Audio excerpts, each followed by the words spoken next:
जनमानस तक पहुंचाना आपकी जवाबदारी है। आज की कथा में से यह बात सबको पहुंचाना है कि एक लोटा जल अगर चढ़ाना है तो शिव को चढ़ाना है। पार्वती मैया बैठी है मंदिर के अंदर, आपको उनको नहीं चढ़ाना। गणेश जी बैठे हैं मंदिर के अंदर, आपको उनको नहीं चढ़ाना। कार्तिकेय बैठे हैं मंदिर के अंदर, आपको उनको नहीं चढ़ाना। आपको तो केवल शिवलिंग पर जल चढ़ाओ, सारे देवताओं को अपने आप प्राप्त हो। अब हम क्या कर रहे हैं? इधर भी चढ़ाने जा रहे हैं, उधर भी चढ़ाने जा रहे हैं, उधर भी चढ़ाने जा रहे हैं। वही एक लोटा जल है, यहाँ से चालू हुए सारे मोहल्ले में चढ़ा दिया, फिर शिव जी के पास चढ़ा दिया।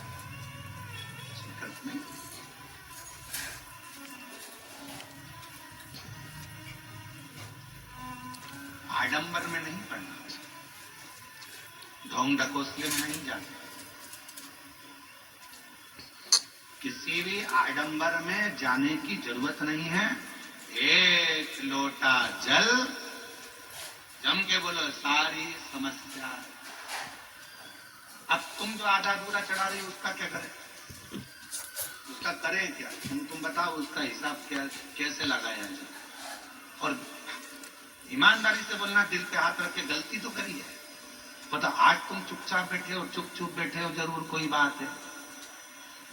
चुप बैठे हो मतलब जरूर, हाँ महाराज जी गलती करी। हम गए मंदिर में, हमने यहाँ भी चढ़ाया, वहां भी चढ़ाया, वहां भी चढ़ाया, शिव जी को चढ़ाया। लोटा एक ही था, पानी भी एक ही लोटा था, पर उसमें से हम सब तो चढ़ाए। गलती। और हम कह रहे बाबा सुन नहीं रहा, बाबा सुन नहीं रहा।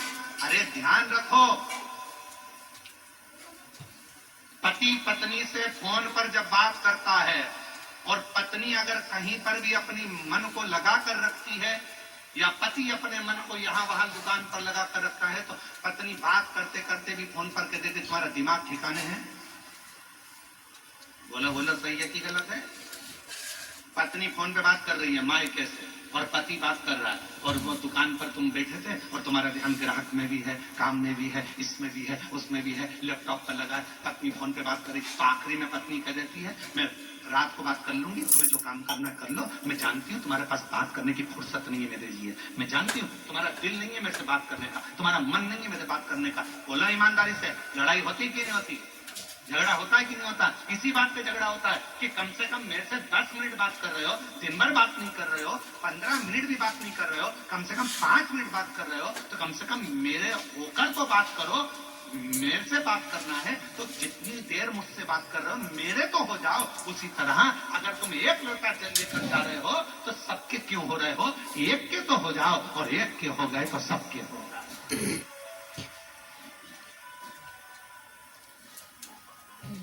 अब बोल लगी लैपटॉप में, बोल हाँ ठीक है, आओ आओ, ठीक है ठीक है, मम्मी को पूछ लो, आओ तू गई थी क्या? आओ आओ। इतने में पत्नी चिल्ला के दौड़े, तुम्हारा दिमाग कहाँ है? लगे हो गए काम में, ग्राहक आ गया होगा, लैपटॉप पे लगे हो गए। बात करते से समझ में आ जाता है कि पति ठीक बात नहीं कर रहा, बात करते से समझ में आ जाता है कि पत्नी ठीक तरह से बात नहीं कर रही, बात करते से समझ में आ जाता है कि जिससे तुम बात कर रहे हो उस बात का जवाब उत्तम नहीं दे रहा। मतलब कहीं पे निगाह है, कहीं पे नहीं, दिमाग ठिकाने नहीं, बात से समझ में आ जाता। अब मेरे भोले बाबा को क्या चाहिए तुमसे? मेरे शंकर भगवान ने तुमसे करोड़ों का धन तो नहीं मांगा। सारे मंदिरों के निर्माण में भी लाखों रुपए लग जाते हैं। भगवान शंकर के अन्य मंदिरों में साज सजाने में लाखों रुपए लग जाते हैं। मंदिर में भगवान को कपड़े पहनाने में लाखों रुपए लग जाते हैं, श्रृंगार करने में लाखों रुपए लग जाते हैं। पर एक देवाधिदेव महादेव शंकर भगवान ऐसे हैं जिनको तुम एक खुले मैदान में पेड़ के नीचे भी ले जाकर शिवलिंग को रख देते हो, समझ लेना कि वो मंदिर का निर्माण हो गया, शंकर वहां पर विराजमान हो गया। शिव को तुम्हारे मंदिर की जरूरत नहीं पड़ती, शंकर को तुम्हारे दिल की जरूरत पड़ती है, शिव को तुम्हारे मन की जरूरत पड़ती है, शिव को तुम्हारे चित्त की जरूरत पड़ती है। और याद रखना, प्रभाव और भाव ये दो शब्द हैं। प्रभाव से दुनिया तुम्हारी हो सकती है, प्रभाव से सारे सेलिब्रिटी तुम्हारे हो सकते हैं, प्रभाव से सारे तुम्हारे हो सकते हैं, पर भाव से कोई तुम्हारा नहीं हो सकता। भाव तो केवल परमात्मा को तुम्हारे पास में लेकर आता है। भाव भगवान को तुम्हारे पास में लेकर आता है। प्रभाव चाहे धन का हो, सत्ता का हो, वैभव का हो, कुर्सी का हो, तुम्हारा प्रभाव जितना होगा सब तुम्हारे हो जाएंगे। पैसे वाले भी तुम्हारे हो जाएंगे, करोड़पति भी तुम्हारे हो जाएंगे, सेलिब्रिटी भी तुम्हारे हो जाएंगे, सब तुम्हारे आएंगे। तुम्हारा प्रभाव अर्थात तुम्हारा बल देखकर, तुम्हारा प्रभाव देखकर सेलिब्रिटी आ सकते हैं, प्रभाव देखकर धन वाले आ सकते हैं, प्रभाव देखकर दुनिया आ सकती है, पर प्रभाव देखकर कभी मेरा शंकर तुम्हारे पास नहीं आएगा। मेरा शंकर तो केवल तुम्हारे भाव देखकर तुम्हारे पास आता है। निर्मल मन सो मोही, भगवान भाव देखते हैं, निर्मल मन देखते हैं, निर्मल चित्त देखते हैं, निर्मल स्वभाव देखते हैं, वो प्रभाव नहीं देखते। वो प्रभाव नहीं देखता, वो भाव देखता है। कितना भाव था विदुर जी का, कितना भाव था विदुर जी का। दुर्योधन के घर के 56 भोग छोड़ दिए मेरे भगवान। कहां गए? जम के बोलो, विदुर जी के घर। विदुर नहीं थे घर विदुरायन, दरवाजा बजाया, जैसे ही दरवाजा खुला विदुरायन ने जो भगवान को देखा सुध भूल गई। पति रोज कहते थे कि भगवान द्वारकानाथ आएंगे, आज अचानक आ गए। अचानक खोल दिया अंदर प्रवेश। विदुरायन भगवान से बोलती है, मैं तुम्हारे बैठने के लिए पलंग बिछाती हूँ। पलंग बिछाया, नया बनवाया था विदुर जी ने भगवान को बिठाने के लिए कि भगवान एक न एक दिन आएंगे, पर विदुरायन को नहीं समझ में आया कि ये पलंग कौन सा बिछा रही हूँ।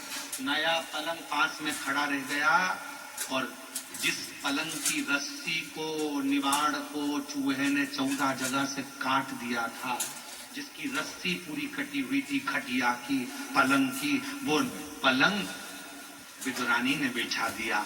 भगवान से कहती है, भगवान बैठो। भगवान कहने लगे, इस पे बैठो। हाँ, तुम्हारे लिए नया बनवाया है। भगवान द्वारकानाथ ने सोचा, नया ऐसा है तो पुराना कैसा होगा। अगर नया ऐसा है तो पुराना कैसा हो। बैठो प्रभु बैठो। भगवान 4 पाटी थी, बीच में रस्सी थी, आसपास लकड़ी थी, उस लकड़ी पर भगवान बैठ गए। विदुरानी बोली, ऐसे नहीं बैठो, अच्छे से बैठो जरा। भगवान जैसे ही अंदर खस के, नीचे की पूरी रस्सी टूट गई, भगवान अंदर फंस गए। पांव उधर, भगवान इधर, बीच में फंसे पड़े। विदुरानी ने पूछा, कैसा लग रहा है? भगवान बोले, ऐसा लग रहा है कि 100 किलो की कपास की गादी पर बैठा हूं। विदुरानी बोली, नया बनवाया है तुम्हारे लिए। भगवान को समझ में आ गया मेरी भक्ति में खो गई है, इसको नहीं मालूम। अब विदुरानी बोली, मैं तुम्हारे लिए खाने का क्या लाऊं? भगवान मन में सोचे, बिठाया इसी जगह है तो खिलाएगी क्या? इसलिए भगवान ने कहा, मेरा तो पेट भरा है। विदुरानी बोली, कैसे पेट भरा है? हमारे यहाँ कभी कभी तो आते हो, खाके तो जाना पड़ेगा। विदुरानी गई अंदर, केले उठा लाई 2 दर्जन, बैठ गई भगवान के चरणों में। भगवान कहने लगा, लाओ केला, हमको तो हम खा लेंगे। विदुरानी बोली, काय को दे दो, मैं दूंगी छील के। भगवान को क्या मालूम था कि छिलके ही देगी। केला छीलती जाए, गिरी फेंकती जाए, छिलका भगवान को देती जाए। भगवान बोले, ये क्या है? विदुरानी बोली, केला। तो भगवान बोले, वो नीचे पड़ा वो क्या है? तो क्या छिलका। भगवान बोले, तुम्हारे यहाँ उल्टा खाते हैं क्या? विदुरानी बोली, तुम्हारे यहाँ कैसे खाते हैं? और दूसरी डिजाइन से खाते। जल्दी लिखाओ। भगवान छिलका खाने लगे और केले का छिलका जब भगवान ने 2, 4, 5 केले के छिलके खा लिए, पेट भरा गया। विदुरानी बोली, नहीं नहीं और खाना पड़ेगा। भगवान बोले, सब मैं खा जाऊंगा तो तुम दोनों क्या खाओगे? इतने में विदुरानी बोली, जो नीचे पड़ा है वो हम दोनों खा लेंगे। जो नीचे पड़ा है वो हम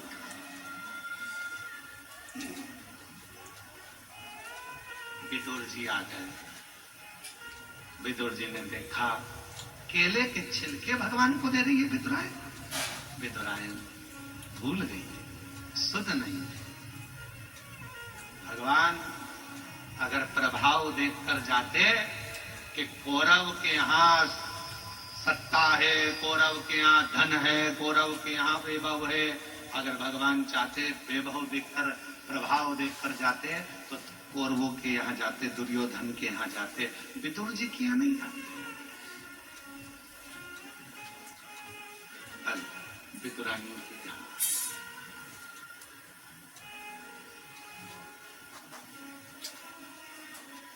आए और भक्तों के घर भी सांवरे आते रहा करो, दर्शन के नैनवा दर्शन दिया करो। कहते हैं प्रेम से प्रभु छिलके भी खा गए,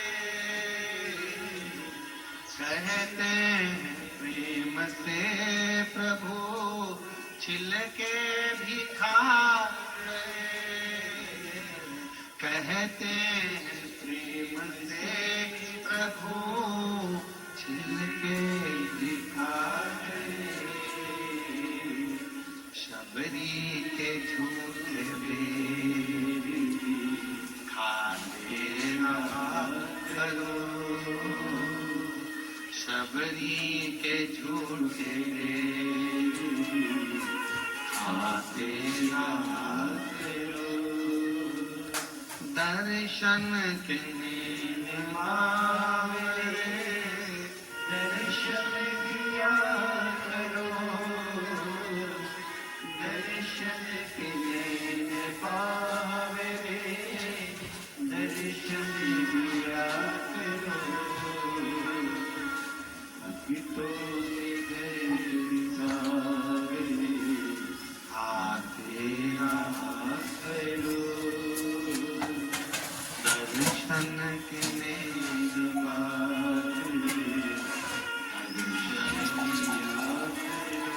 प्रेम भाव, सच्ची भक्ति, श्रद्धा, शिव स्वीकार करते, प्रभाव नहीं।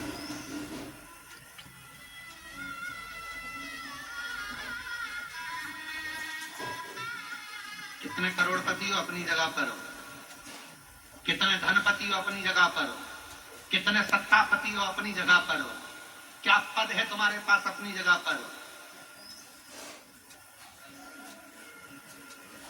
मेरी जीजी, मेरे जीजा, मेरी बेटियों बेटाओं, मेरे बुजुर्ग माँ बाप, याद रखना अपने आप को कभी किसी से हल्का मत समझना, कभी नहीं।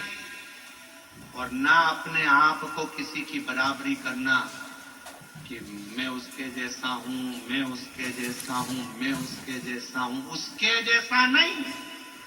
अपने आप को वो बनाना कि दुनिया तुम्हारे जैसी हो, तुम दूसरे के जैसे। अपने आप को बनाओ।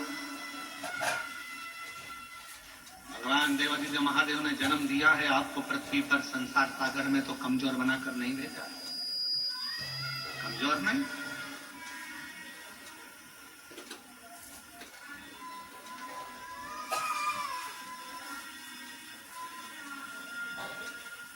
एक पति ने अपनी पत्नी से पूछा कि तू मेरे लिए क्या कर सकती है।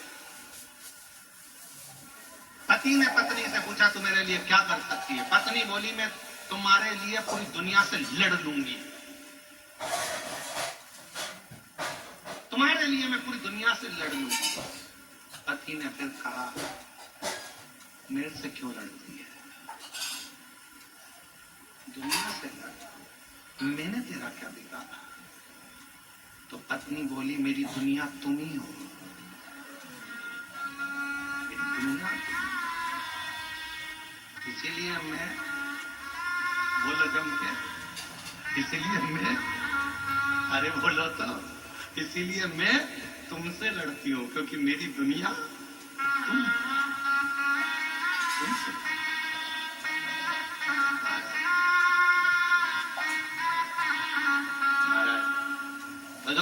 शिव की अविरल भक्ति कहती है, भगवान शंकर का भजन कहता है, शुभ तत्व कहता है।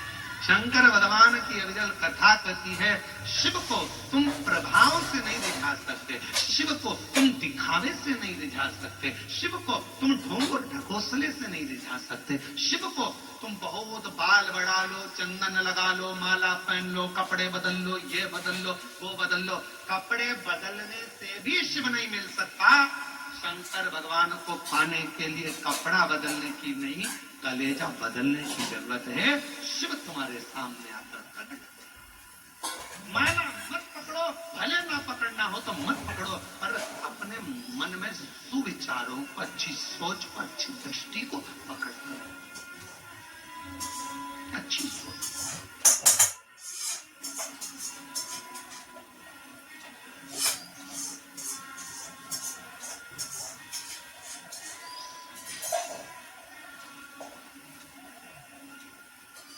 जरूरी नहीं कि माला पकड़ोगे तो ही परमात्मा मिलेगा। भगवान को पाने के लिए अच्छा मन रखिए, अच्छे विचार को पकड़े, अच्छी सोच पकड़े। एक कथा आती है भगवान शिव की। शिव जी का एक नाम यक्षेश्वर है।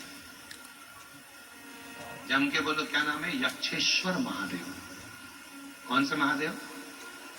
यक्षेश्वर महादेव। या से चालू हुआ है, वो यमुना जी का जो या है उससे चालू हुआ या।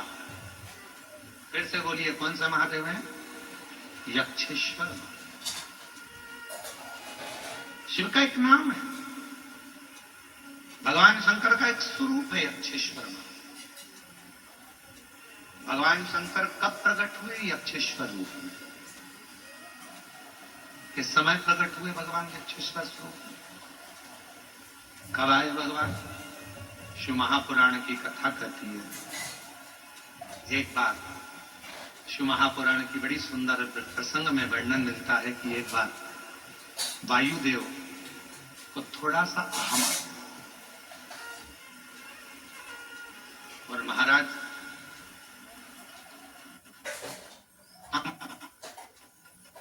पहचान और सम्मान, क्या क्या चीज? जम के बोलो। नाम, पहचान और सम्मान, ये तीन चीजें ऐसी हैं जो व्यक्ति को धीरे धीरे अहंकार की ओर लेकर जाती है, अभिमान की। जगत में अगर आपका नाम चलने लगेगा तो आपको अहंकार आने लगेगा।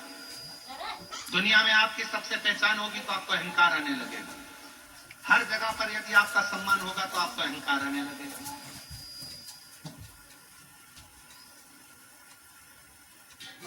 नाम भी अहंकार को खींचता है, पहचान भी अहंकार को खींचती है और सम्मान भी अहंकार को खींचता है। आप बहुत नाम वाले हो गए ना तो धीरे धीरे, अरे तू मेरा नाम नहीं जानता, तू मुझे पहचानता नहीं है, मेरा यह नाम है, सारी दुनिया मेरे नाम को जानती है। दुर्ग के किसी कोने में बोल देना मेरा नाम, कोई भी जान जाएगा।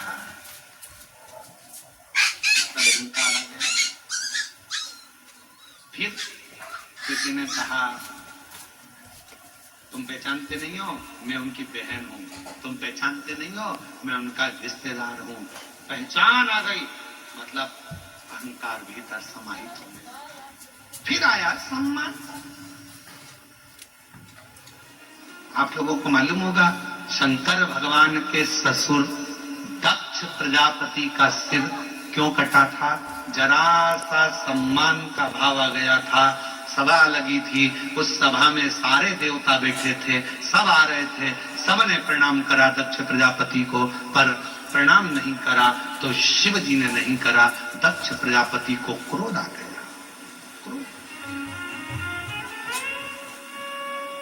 दक्ष प्रजापति को क्रोध आया और दक्ष प्रजापति ने क्रोध में आकर कहा, हे शिव, तुम मेरे दामाद होकर मेरे बेटी का विवाह तुम्हारे साथ हुआ है, तुम मेरे जमाई होते हो, तुम मेरे रिश्तेदार होते हो, और तुमने अपने ससुर का सम्मान नहीं करा, तुमने ससुर का सत्कार नहीं करा, तुमने अपने ससुर को प्रणाम नहीं करा। मैं तुझे श्राप देता हूं शंकर, शिव तू शमशान में निवास करेगा। शंकर भगवान बड़े खुश हो गए, कोई बात नहीं, मैं शमशान में रहकर भी मस्त रहूंगा, मस्त। पार्वती जी को जरा बुरा लगा था कि हमारे पिताजी ने, सती को बुरा लगा था कि तुम्हारे पिताजी ने तुम्हें शमशान का निवास दे दिया। तो भगवान ने समझा दिया था कोई बात नहीं है। सती जी बोली थी शमशान में कौन आएगा अपन से मिलने, एक भी मिलने नहीं आएगा। शंकर भगवान बोले नहीं मिलने आएगा तो आखिरी में तो आएगा, और एक बार आ गया तो फिर जाएगा नहीं, वहीं रह जाएगा। और क्या चाहिए? कौन आएगा मिलने? अरे नहीं आएगा तो लोग बांध के लिए आएंगे, पर लाएंगे शमशान में। क्यों चिंता करती है? दक्ष प्रजापति के भीतर थोड़ा सा सम्मान का अहंकार आ गया था कि मुझे सबने प्रणाम करा पर शिव ने नहीं करा। बस इतना सा अहंकार जब भीतर आ गया था तो दक्ष प्रजापति का आखिरी में शीश कट ही गया, आखिरी में सिर कटा दक्ष प्रजापति। तो मेरी जीजियों, मेरे जीजाओं, मेरी बेटियों, मेरे बेटाओं, मेरे बुजुर्ग माता पिता और जितने नवयुवन बच्चे और जितने नवयुवक बेटा बेटी इस पवित्र कथा को श्रवण कर रहे हैं, चाहे इस नखपुरा के भूमि पर बैठे हों दुर्ग जिले में, चाहे वो अपने अपने गांव में, शिव महापुराण की कथा को आस्था चैनल के माध्यम से फेसबुक यूट्यूब